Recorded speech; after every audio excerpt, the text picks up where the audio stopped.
Simon Calder is the doyen of travel journalists, travel correspondent for The Independent. What do we know, Simon, about the situation at Gatwick?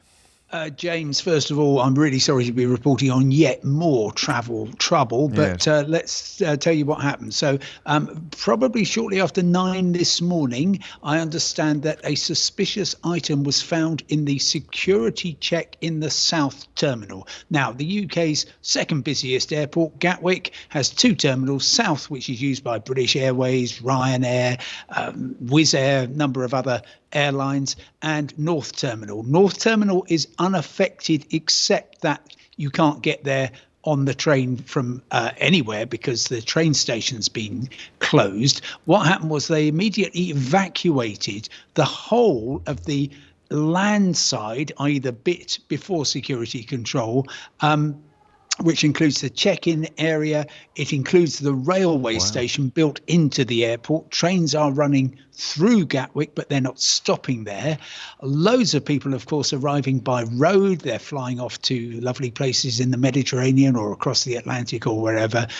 They are being kept out of the terminal. So you have this extraordinary situation where people who've already gone through the check are basically sitting there airside waiting for their flights, some of which are still operating.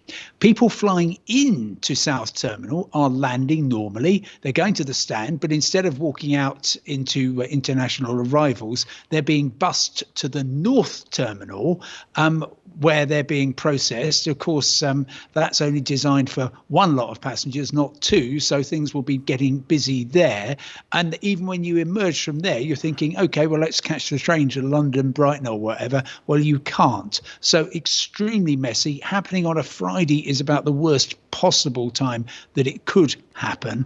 And very unfortunately, I fear we are going to see a lot of cancellations building up as passengers simply can't get to their planes. And the response from airlines quite often is, OK, well, we'll just have to cancel some flights and then sort of catch up. But a really messy and distressing situation for tens of thousands of people, James. And no indication, presumably, of when the authorities at Gatwick expect it to be completed. OK, well, let me talk through what I imagine will be happening. So suspicious item. Now, the suspicious items are identified. It might, from time to time, people might accidentally take a sharp knife through or whatever.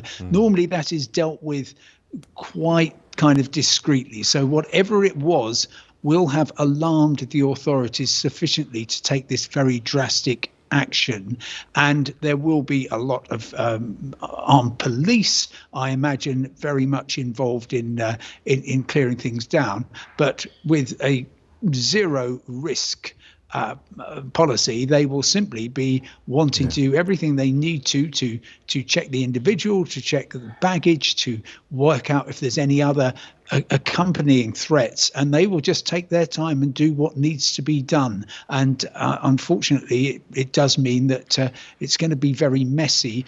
If you have got a flight booked later, then I'm afraid what the airport is going to say is talk to your airline. What the airline is going to say is, well, we don't know. And so all you can do is really try to get to the airport if you've got a booking as planned. Be prepared for, of course, delays and disruption. And I imagine the bus services which run to and from North Terminal, the EasyJet terminal, are going to be very busy. A quick hint, if you catch a train to Hawley in Surrey, which is open, you can walk to the North Terminal in about 20-25 minutes. There you go. You see, I told you he was good. In the event of it being, as everyone would hope, peacefully and happily resolved and quickly, how much knock-on effect might there be, Simon, into the weekend? Very good question. This, of course, is the busiest single runway airport in the world.